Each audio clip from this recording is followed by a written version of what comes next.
Hi, this is Dennis with Second Chance Tackle, and today we're going to answer a viewer's request. The request is to show how to remove and install the level wind assembly, which is the worm, the shroud, and the line guide. Now apparently he suffered what many of us have done. We've overcranked the reel, trapped our finger, and or snagged and pulled the assembly apart, and now he needs to replace it because of the damage. So before I ever get started on a reel, even at the experience that I've had, I always generally go out and get a preview. What am I going to see in that reel? And in order to do that, I pull a schematic of the reel. In this case, this reel is a Defiance 25LW, and we're going to be working on the level wind feature, which is over here. And that kind of shows me that the level wind feature gets attached from under the gear side plate. In some cases it's attached on the other side as well with C-clips. So we're going to go ahead and take the gear side plate off and see what goes on, and refer back to this if we get stuck. So those schematics are available out on the internet. The site that I got this from was pennparts.com. or now it's actually mysticparts.com, and if you just go in there and put down looking for Penn Parts, then you can find the schematics based on that. So I'm taking off the set screw that holds the little nut cap assembly lock. It's just a plastic cap, and then we have a handle nut off of that, and you just need to find the right ones. In this case it looks like it's a 12 millimeter, so let me just go find my 12 millimeter. I keep all of these close at hand just so that I can have easy access to them, like you see. And we'll take that nut cap off, then we'll remove the handle. Note that there's a tension spring or ring underneath that. And again, if we get stuck, we could go back to that schematic there. Now I'm pulling off the star drag assembly. And then there's two more tension washers below that. Notice that these are cupped washers, so they can be set different ways to work the tension. They actually have a bow in them, so you can set them opposing, so you have a space. You can set them face to face, and you can also set them spooning, which is the least amount of tension you're going to get on that drag assembly. And that's all about sensitivity in terms of you working that drag. With that off, then we can pull the 4 side plate screws. And again, the intention of this video is to do the line gear assembly, line guide assembly, but I just want to kind of take it from the start, as if every piece and part that you're going to have to remove to get that done. If you want to actually see the line assembly, I guess you can skip ahead a little bit and pick it up where the side plate is off. So the way that we're going to remove this is just working internally, and in many cases you will find that the line guide assemblies are the same regardless of reel manufacturer. But each one of them may have a little bit of a different connection knowledge. Now there's springs under this case, so you just want to be careful as you remove that case up. Then you have the 2 springs that are on the yoke, and that's going to give you the tension when you go to free spool. So I'm going to take those 2 springs off right now, and I see a C-clip here which is going to hold the assembly in. So I'm thinking that we have a C-clip on the other side as well. So before I go too far, I'm just going to go look over there. I probably could have consulted the schematic beforehand. And I left those side plate screws on this side out because I was thinking I was going to have to do it on the other, and I want to make sure that there isn't a difference in the size of the screws before I put those into my parts tray. And these look like there is no difference, but I'm going to keep them separate anyway, just in case. So I'm going to put the 4 that I took out of the gear side plate in one corner of my parts tray. And I'll take the 4 out on the other side. And I'll put those in a separate corner. They look like they may be a little bit shorter. So I don't want them to get confused. I believe they are shorter now that I'm looking at it. So it's always good to note the sequence that you take the pieces and parts off in. It's also good to take pictures along the way. And in some cases, like I'm doing here, I'm taking a video of it. But in other cases, it may just be that you take a still picture. Yeah, so we have a clip on this side which will not need to be removed, but it's telling me that the clip on the other side, this clip, when we remove it, we're going to pull the whole assembly to the left. So let's go ahead and take the gear assembly off just to get that out of the way. And again, I'm just going to lay that down there. There's a sprocket that, this is an old school anti-reverse mechanism here, but there's a sprocket that's a square. You need to make sure that that square gets reseated on here when you go to do that, and also inside the tags there. Okay, so now we have that C clip or E clip. I'm going to go ahead and remove that. I'm just going to take the anti-reverse dog off the post as well, just to make it easier access. And generally you can do this. This is not held on by a lot of pressure, so generally you can do this with a screwdriver and sometimes two screwdrivers if they're small enough. I use a pick, and you just saw the C or E clip shoot up. So you just want to be careful as you take it off. It's sitting right here. Because parts, if I learn one thing in all my work, parts go boing. So that's the E clip that's going to hold the worm mechanism on. And once you have that, you can see that the post is going to fall out, but it's not going to come out completely because you have the level wind assembly there. So you want to take the pawl out of this, or at least loosen it up. And to do that, you're going to grab the pawl cover, and then you can slide the gear out. If you've broken this now, then simply slide the mechanism out completely.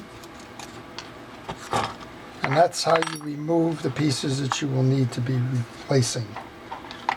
So again, it's a worm gear, it's a shield, it's the line guide, and it's the pawl assembly underneath the line guide. And I guess I can take that out and show you that as well. So here's your pawl assembly, which is a cap, and the pawl is the forked cylinder that sits inside the cap. Okay, so let's just play along now. We've gone the route of doing this,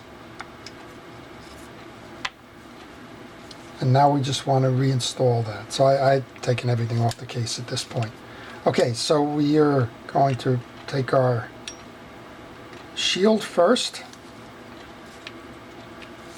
and the shield sits, as we saw, the shield sits on a little plastic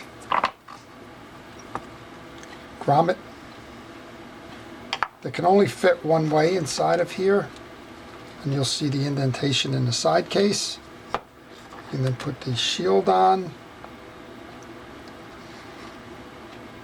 We can then grab the worm. Oh, put the shield on without the line guide. No matter how many times you do this, you tend to get it messed up every now and then. Okay, so the line guide goes on the shield assembly.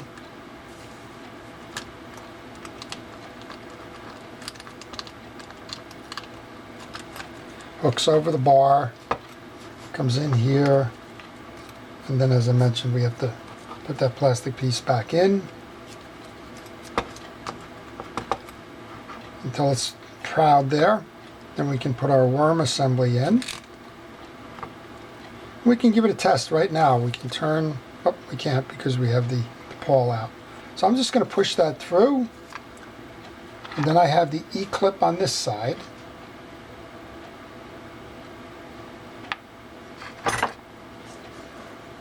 And there's a little metal washer that goes on the E-clip, underneath the E-clip.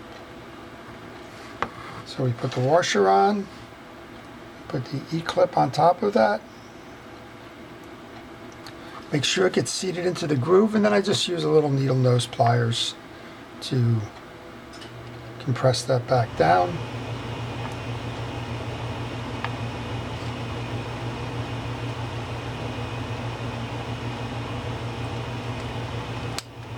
as so.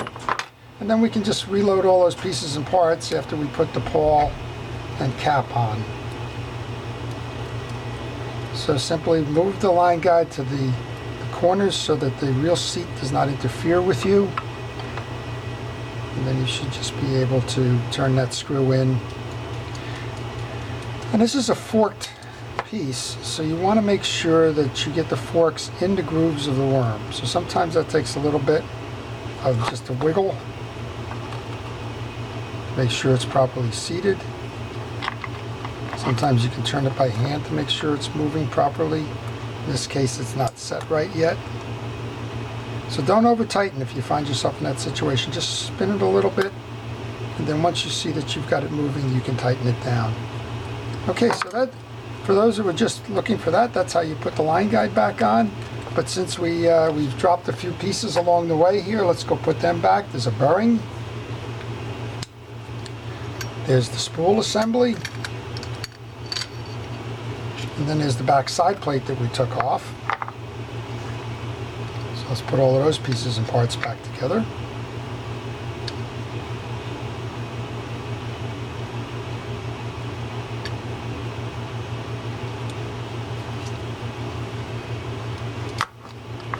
Try and lined up here.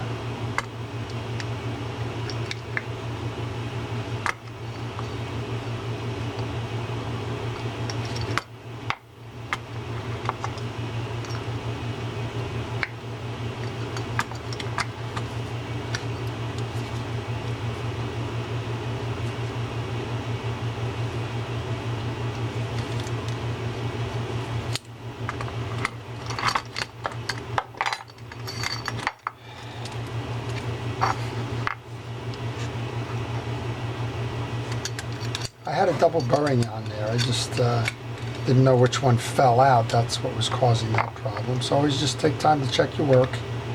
If you're having a problem with it, just stop, take a deep breath, take a look and see what's going on there. Then we can take the trim ring, and I put these. Remember, I put these in two separate sections here. The shorter screws go on the non-gear side. Put those back, close up this end of the reel.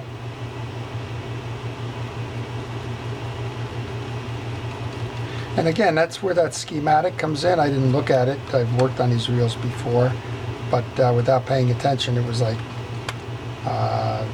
if I got stuck along the way, I could go back there and say, oh gee whiz, I put it on the wrong side. Easy enough. That burn belongs in the other case.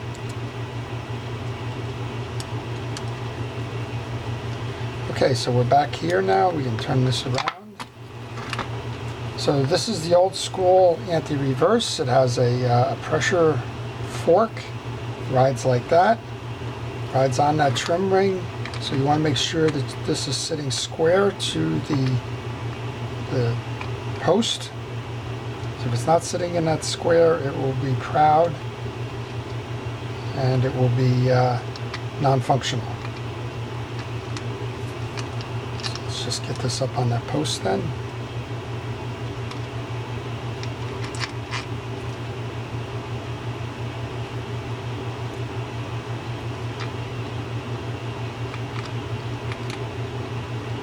Okay, so that's properly set. Then the gear stack can go on.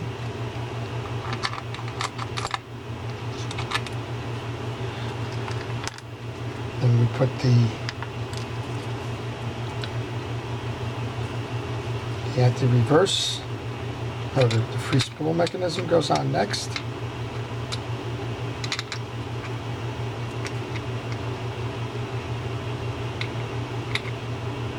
And there's a little line guide here that's free spool sits on.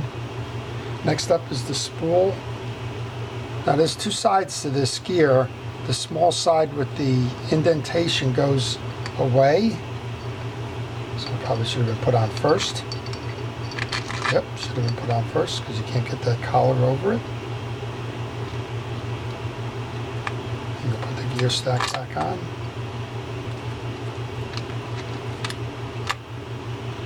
And when you put that on, you got to make sure that those keyed washers are inside the groove.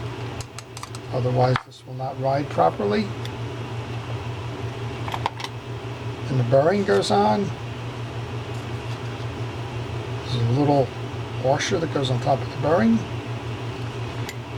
The 2 springs that we took out go on the release mechanism.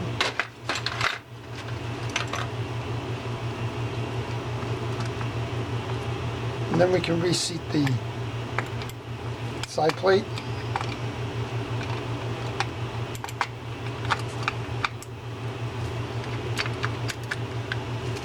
And with this, you just have to get the throw of this free spool correct.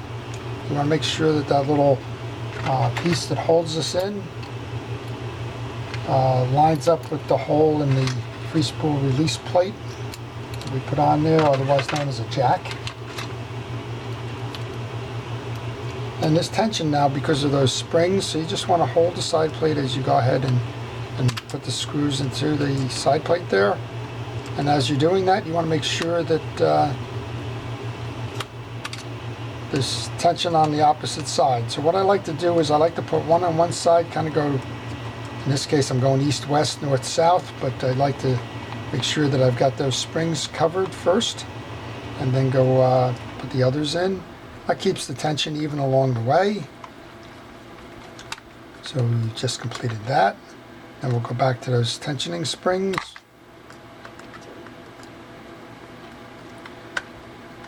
And we should be back in business with this, replacing that line assembly.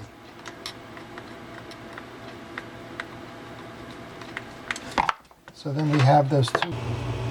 Okay, the next step then is those 4 washers. Now there's 2 different thicknesses on these washers. I noticed that as I was taking them off. One is just a little bit thinner than the other, but they both serve the same purpose. So I'll put the thicker ones in first. And remember, these can go in those different directions. They can go face to face, they can go sideways, or they can be spooned. And I'm putting them back the way they came in. That's the way I set them into the tray. Next step then would be the star drag adjuster. Simply spin that on. We have one more piece left in the basket here that's part of this assembly. It's that little washer that fits over the rectangular portion of the handle. Then the handle can go on. Once the handle is on, we can do the cap nut. And I like to start these by hand and turn them as much by hand as I can. That way I don't risk possibly cross-threading it. And then with that 12mm nut, just tighten it down so that we can get that nut retaining cap on there. And remember, this has got a prong on the back of it that's going to fit in this hole. So you have to be lined up pretty much dead on with this one in order to get it to fit properly. So do a little bit of a test fit, and that'll tell you whether you're lined correctly. Almost. One more little brief turn here. That should probably do it. When you have the indentation for the screw, you can put that set screw in. Then just tighten that down and we're done. So we kind of took a little bit of a detour there, but we did show you how to set that that line guide in there, and if you have the misfortune, as I did, of having all the pieces and parts fall out, then we showed you how to do that by putting the whole rest of the reel back together again. So there we go. We have an operational line guide, worm, and shield. Remember what we did. We took the plate off, we removed the E-clip, and we took the side plate off here, and we pulled the assembly through after we had removed the pawl assembly so that this was freed. Once we pulled the worm out, we could slide this back, the shield, take off the line guide, and then replace whatever parts were needed. So with that, I hope you've enjoyed the video. Hope you found it educational. If you did, please like it. If you want to see more, please subscribe. Again, this is Dennis with Second Chance Tackle. Thank you for watching.